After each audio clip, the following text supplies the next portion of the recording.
ईद और जेल की सलाखें। इमरान खान का ईद। वहां ईद की तैयारियां हो रही हैं। बाजार सज गए हैं, दुकानों पर रश है, बच्चे नए कपड़ों में खुश हैं, गलियां ईद के इस्तकबाल में मुस्कुरा रही हैं। मगर वहां एक कोठड़ी में एक शख्स तन्हा बैठा है।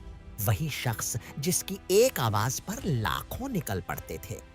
वही शख्स जिसके खिताब में मजमे उमड़ आते थे।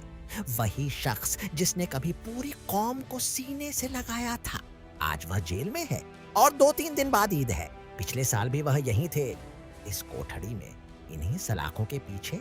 लोगों ने कहा था अगली ईद घर पर होगी, मगर वक्त ने करवट ली और आज फिर वही मंजर है। 1 साल गुजर गया, 12 महीने, 365 दिन, हजारों घंटे तन्हाई में। वह शख्स जो कभी जमाने की बड़ी ताकतों से टकराया करता था, ईद की सुबह जेल में कैसी होगी?